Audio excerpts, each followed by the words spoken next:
శ్రీలంకలో కాకినాడకు చెందిన మత్స్యకారులు చిక్కుకున్నారనే వార్త తెలియగానే అటు కాకినాడ ఎమ్మెల్యేతో పాటు భారత ప్రభుత్వానికి ఇక్కడి నుంచి సమాచారం పంపించడం వాళ్ళ యోగక్షేమాలు తెలుసుకుని వాళ్ళ కుటుంబ సభ్యులకు కూడా ధైర్యం నింపే ప్రయత్నం చేశారు కాకినాడ సిటీ ఎమ్మెల్యే వనమాడి కొండబాబు. ప్రస్తుతం కొండబాబు గారు మనతో ఉన్నారు. ఏం జరుగుతుంది సార్ అసలు మొత్తం? వాళ్ళు ఎట్లా చిక్కుకున్నారు, వాళ్ళ పరిస్థితి ఏ విధంగా, కుటుంబ సభ్యులతో ఏమన్నా మాట్లాడించే ప్రయత్నం చేశారా? అది 2వ తారీఖున మనకు తెలిసిన వెంటనే ఫస్ట్ వాళ్ళతో మాట్లాడడం జరిగింది. అసలు ఎందుకు వెళ్ళారు, దేనికి వెళ్ళారంటే వాళ్ళు అంటే అక్కడ కొద్దిగా సౌకర్యం ఉంటాయి బోట్లు. ఇక్కడే కాదు, కేరళలో కూడా చాలా సౌకర్యం ఉంటాయి. కేరళ నుంచి కూడా కొని తెచ్చుకుంటారు మన వాళ్ళు. అక్కడే రామేశ్వరం దగ్గరికి వెళ్ళి బోట్ కొనుక్కున్నారు. బోట్ కొనుక్కొని తిరిగి తెచ్చుకునే సమయంలో నావిగేషన్ సరిగ్గా చూపించకపోవడం వల్ల వాళ్ళు శ్రీలంక బోర్డర్కి వెళ్ళిపోయారు. సహజంగా అక్కడ కోస్ట్ గార్డు వాళ్ళు పట్టుకోవడం జరిగింది. పట్టుకున్న తర్వాత విచారిస్తారు, మీరు ఎవరు ఏంటన్నది విచారిస్తారు. ఈలోగా మనకు తెలిసి మన ప్రభుత్వం వెంటనే స్పందించడం జరిగింది. కేంద్ర ప్రభుత్వం తెలియపరచడం జరిగింది. ఇక్కడ ఉండే ఫిషరీస్ డిపార్ట్మెంట్ ద్వారా కలెక్టర్ గారు నేనే స్వయంగా మాట్లాడాను. కలెక్టర్ గారికి అప్పటికి తెలియదు, ఇంకా డిపార్ట్మెంట్ వారు చెప్పారు. వెంటనే వీళ్ళ కుటుంబాలు ఏంటంటే ఆరా తీసాం. ఇటు మనం చెప్తూ మళ్ళీ యానం గవర్నమెంట్ కూడా చెప్పాం. ఎందుకంటే వాళ్ళు గవర్నమెంట్ ఒక వ్యక్తి ఉన్నారు కాబట్టి మీ నుంచి కూడా తెలియపరచమంటే వాళ్ళు కూడా పాండిచేరి గవర్నమెంట్ తెలియపరిచారు. ఒకేసారి ప్రభుత్వం, కేంద్ర ప్రభుత్వం కూడా స్పందించింది. వెంటనే ఇంటిమేషన్ ఇచ్చింది. వీళ్ళందరూ కూడా కాకినాడ సంబంధించిన వాస్తువులు, వాళ్ళు ఫిషింగ్ దానికి సంబంధించి బోటు కొనుక్కోవడానికి వెళ్ళారు. అది ఇటువంటి ప్రాబ్లం వచ్చిందని ఇంటిమేషన్ ఇవ్వడంతో వాళ్ళకి కూడా తెలిసింది. ఈ రోజున వాళ్ళు అంటే సహజంగా ఏంటంటే ఈ సముద్రంలో ఈ టెర్రరిస్టులు కూడా తిరుగుతున్నారు, మీకు అందరికీ తెలుసు. మారక ద్రవ్యాలు తెచ్చే వ్యక్తులు తిరుగుతున్నారు, రకరకాల వ్యక్తులు తిరుగుతున్నారు. అలాంటి అనుమానాలు ఉంటాయి. ఇది ఎవరు వచ్చినా మన బోర్డర్కి వచ్చినా మనం అరెస్ట్ చేస్తున్నాం ఎప్పుడు కూడా. మళ్ళీ వాళ్ళు ఎవరైనా తెలిసిన తర్వాత పంపించేస్తూ ఉంటాం. ఆ విధంగా ఈరోజు కస్టడీలో తీసుకోవడం జరిగింది తప్ప మరొకటి కాదు. తొందరలో వాళ్ళందరూ సురక్షితంగా వస్తారు. ఈలోగా ఈ కుటుంబాలన్నింటినీ కూడా ఇబ్బంది పడకూడదు అని ఆలోచనతో చంద్రబాబు నాయుడు గారు ఈరోజు ఒక్కొక్క కుటుంబానికి 20,000 రూపాయలు రేషన్ కూడా ఇవ్వడం జరిగింది. అవి అందజేస్తున్నారు.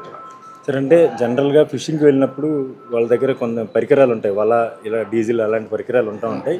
ఫిషింగ్ అంతర్జాతీయ జలాల్లో చేయడం వల్ల కొంత ఇబ్బంది వస్తుంది, వాళ్ళు అరెస్ట్ చేస్తూ ఉంటారు. ఇదే ప్రక్రియ మన దేశం కూడా పాటిస్తుంటుంది. అయితే వీళ్ళ దగ్గర అటువంటి పరికరాలు, వల కానీ ఇతర డీజిల్కి సంబంధించినటువంటి పరికరాలు లేవు కాబట్టి త్వరగా విడుదల చేసే అవకాశం ఉంటుంది అని అంటున్నారు. ఏ విధమైన ప్రభుత్వం తరఫున ఏ విధమైన న్యాయ సహాయం చేస్తూ ఉన్నారు సార్? ఆల్రెడీ ప్రూఫ్స్ ఉన్నాయి అక్కడ. వాళ్ళ దగ్గర బోటు కొని తెచ్చుకున్నట్టు సర్టిఫికేట్స్ ఉంటాయి, అన్నీ ఉన్నాయి. వాళ్ళు కొనుక్కున్నారన్నది ఉంది, సబ్మిట్ చేశారు అక్కడ. అదేవిధంగా వాళ్ళు ఇక్కడ గవర్నమెంట్ నుంచి వెళ్ళిన సమాచారాన్ని బట్టి వాళ్ళ ప్రూఫ్స్ అన్నీ కూడా కరెక్ట్గా దొరికినాయి, టాలీ అయింది. వీళ్ళు రైట్ పర్సన్సే, దారి తెలియక వచ్చారన్నది ఆల్రెడీ ప్రూఫ్ అయింది అక్కడ. అందుకబట్టి వాళ్ళు పంపించేస్తారన్నది గట్టి నమ్మకం ఉంది. అంటే ఇటువంటి ఘటనలు మనం గతంలో ఎప్పుడు జరగలేదు, జరిగినాయి కాబట్టి ఇప్పుడు అప్రమత్తం అవ్వాల్సిన అవసరం ఉంది. అయితే ఎప్పట్లోగా వాళ్ళు కాకినాడ చేరుకునే అవకాశం ఉంది? అదే రిమాండ్ చేస్తారు, 14వ తారీఖు వరకు అన్నారు. మేము ఇచ్చిన సమాచారం బట్టి ఇంకా తగ్గించొచ్చని నేను భావిస్తున్నాను. ఎందుకంటే కొనుక్కున్న మాట వాస్తవం. అదేవిధంగా ప్రయాణం చేసినప్పుడు వాళ్ళు దారి తెలియక వచ్చారన్నది వాళ్ళు గమనించారు. అదేవిధంగా వాళ్ళ ఎంక్వైరీలు కూడా వీళ్ళు ఎటువంటి వాళ్ళు కాదు, రియాలిటీ ఉంది, ఆంధ్రప్రదేశ్ నుంచి వచ్చిన వాళ్ళు అని చెప్పేసి గవర్నమెంట్ నుంచి వెళ్ళిన సమాచారాన్ని బట్టి నాకు గట్టి నమ్మకం అందరూ వేస్తారు.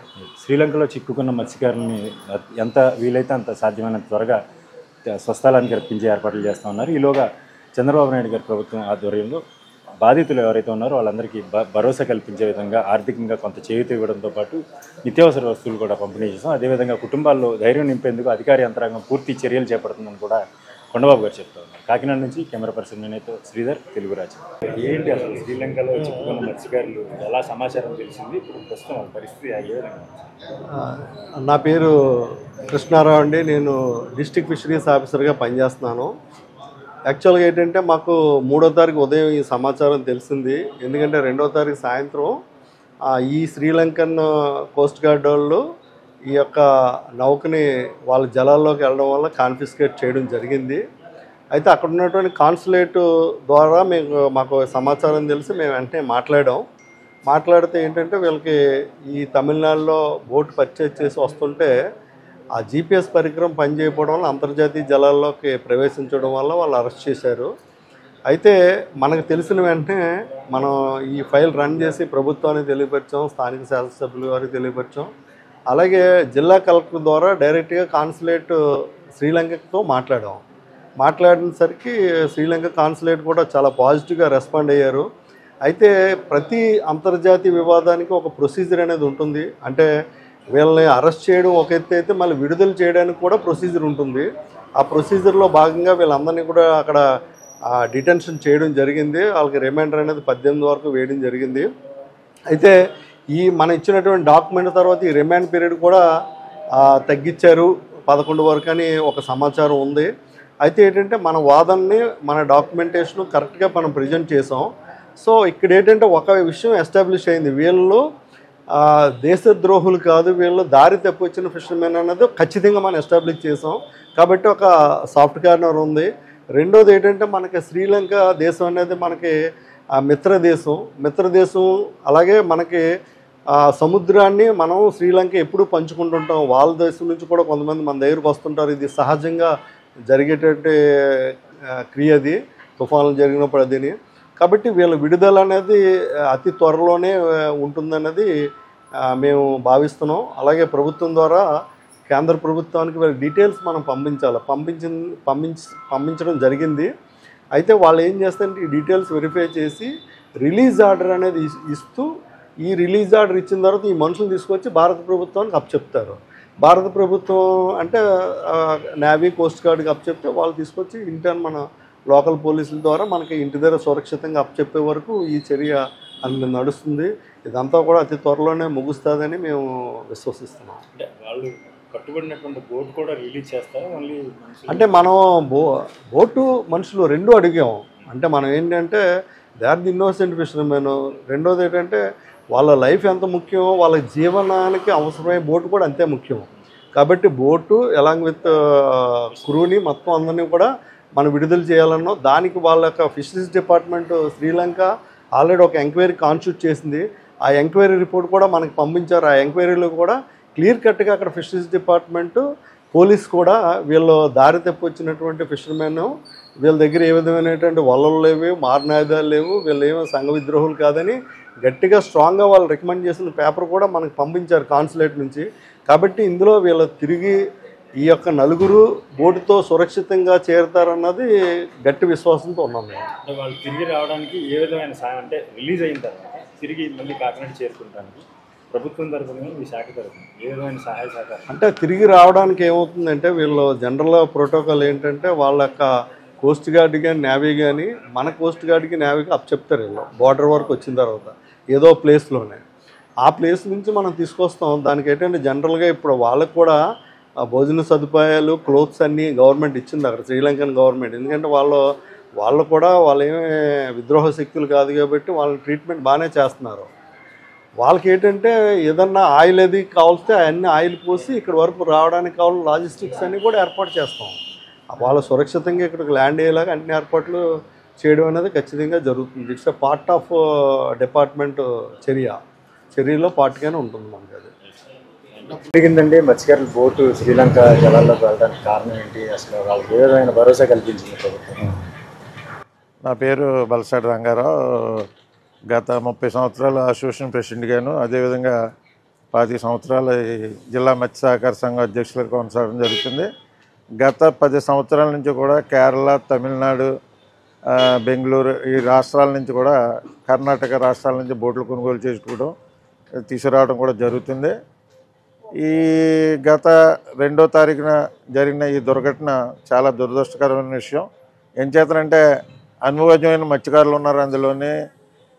కొనుగోలు చేసిన తర్వాత కాకినాడ తీసుకురావడానికి కావాల్సిన సర్టిఫికెట్లు అన్నీ అక్కడ తీసుకుని నో డ్యూటీ సర్టిఫికేట్ తీసుకోవడం జరిగింది. ఇక్కడ మత్స్యశాఖ అధికారులతో అక్కడ కేరళ గవర్నమెంట్ కూడా మా కొనుగోలుదారులతో మాట్లాడటం, ఆ విధంగా ప్రాసెస్ అన్నీ జరిగిన తర్వాత కాకినాడ తీసుకొచ్చే క్రమంలో దారి తప్పిపోయి ఆ జీపీఎస్ ఉంటుంది బోటుకి, ఆ జీపీఎస్ పాతడవడం కారణంగా, సరిగ్గా పని చేయకపోవడం కారణంగా దారి తప్పిపోయి శ్రీలంక జలాల్లోకి ఈ బోటు ప్రవేశించడం జరిగింది. అది ఎప్పుడైతే ప్రవేశం జరిగిందో అక్కడ ఉన్నటువంటి కోస్ట్ గార్డు తక్షణం బోటు దగ్గరికి వచ్చి ఈ బోట్ని పట్టుకొని ఎక్కడి నుంచి వచ్చారు ఏంటంటే వీళ్ళు చెప్పారు, కానీ అక్కడ లాంగ్వేజ్ ప్రాబ్లం వలన వాళ్ళకి భాష సరిగ్గా అర్థం కాకపోవడం వల్ల ఈ దందులో కూడా మీ కాగితాలన్నీ చూసారు వాళ్ళు, కొన్ని ఇంగ్లీష్లో ఉంటాయి, అన్నీ సక్రంగా ఉన్నప్పటికీ కూడా ఆ జలాల్లో వచ్చాయి కాబట్టి ఆ శ్రీలంక గవర్నమెంట్కి అప్పచెప్పాలని ఉద్దేశించిన కోస్ట్ గార్డు శ్రీలంక ప్రభుత్వానికి బోటుని, లష్కర్ని అప్పచెప్పడం జరిగింది. ఆ క్రమంలో వాళ్ళకి 18వ తారీఖు వరకు కూడా రిమాండ్ వేయడం జరిగింది. దీన్ని వెంటనే మాకు 3వ తారీఖుని తెలిసిన వెంటనే గౌరవ శాసనసభ్యులు కొండబాబు గారు స్పందించి ఈ మత్స్యశాఖ సిబ్బందితో కలిసి కలెక్టర్ గారి ద్వారా శ్రీలంక మాట్లాడటం, అదే గౌరవ ముఖ్యమంత్రి గారితో మాట్లాడటం, ఇవన్నీ కూడా ప్రాసెస్ ఈ కాకినాడలో ఉన్నటువంటి ఈ బోటు కొనుగోలుదారుడు ఎక్కడైతే ఉన్నాడో, చిక్కిపోయి ఉన్నాడో, అక్కడ దారి తప్పిపోయి ఉన్నాడో, ఎలా తీసుకురావాలన్న ప్రాసెస్ అన్నీ కూడా కరెక్ట్గా వాళ్ళ తాలూకా ఐడి, ఆధార్ కార్డులు అన్నీ కూడా ఇచ్చి అక్కడ మాట్లాడి వాళ్ళతోటి మళ్ళీ ఫ్యామిలీతోటి అక్కడ మాట్లాడటం కూడా జరిగింది. ఇవన్నీ కూడా గౌరవ శాసనసభ్యులు కొండబాబు గారు చాలా ఇమీడియట్గా స్పందించడం జరిగింది. అలాగే గౌరవ కలెక్టర్ గారు కూడా దీని మీద వెంటనే స్పందించి అక్కడ ఉన్నటువంటి శ్రీలంక అంబాసిడర్తో కూడా మాట్లాడి ఇవన్నీ కూడా బోటు తరకు సిబ్బందిని కూడా వెంటనే రిలీజ్ చేయమని ఆదేశాలు ఇవ్వడం కూడా కలెక్టర్ గారు చేయడం జరిగింది. అదేవిధంగా మేము కూడా మాట్లాడాం, గౌరవ కమిషనర్ నాయక్ సార్తో కూడా మాట్లాడటం, అదేవిధంగా మత్స్యశాఖ ఇక్కడ సిబ్బంది కూడా అతి త్వరగా తీసుకురావడానికి మరి ప్రయత్నాలు చేస్తున్నారు. అందుకని మరి ప్రభుత్వం కూడా ఏదో సాయం చేయాలి, ఈ ఉన్నటువంటి 10 రోజులు కూడా శ్రీలంకలో ఉంటారు, ఇక్కడ ఉన్న వాళ్ళు భరోసా ఇవ్వాలని చెప్పి ప్రభుత్వం నారా చంద్రబాబు నాయుడు గారితో కొండబాబు గారు మాట్లాడిన వెంటనే ఆర్థిక సాయం చేయమని ఆదేశాలు ఇవ్వటం, వెంటనే మత్స్యశాఖ 25,000 రూపాయలు చెక్ని తయారు చేసి, అదేవిధంగా కొండబాబు గారు కూడా ఎమ్మెల్యే గారు వాళ్ళకి నెల సరిపడా కిట్టు కూడా ఇవ్వటం కూడా జరిగింది నలుగురికి. ఏం చేతనంటే ఈ యొక్క బోటు ఏమైతే అక్కడ ఉందో మనుషులు రావాలి, బోటు రావాలి. ఎందుకంటే బోటుతో ఉంటేనే మళ్ళీ సిబ్బంది వాళ్ళ జీవనోపాధి కూడా దెబ్బతినకుండా ఉంటుంది కాబట్టి సిబ్బంది రావాలి, బోటు రావాలి. మేము కూడా కమిషనర్తో మాట్లాడటం జరిగింది. త్వరలోనే రావడానికి అన్ని చర్యలు కూడా మత్స్యశాఖ ద్వారా కొండబాబు గారు అన్ని ఆదేశాలు ఇవ్వడం జరిగింది. కానీ కొండబాబు గారికి, అదేవిధంగా మత్స్యశాఖ సిబ్బందికి, అదేవిధంగా గౌరవ ముఖ్యమంత్రి నారా చంద్రబాబు గారికి, ముఖ్యంగా కలెక్టర్ గారికి కూడా ఈ మత్స్యకారుల తరఫున ధన్యవాదాలు తెలుపుకుంటున్నాం.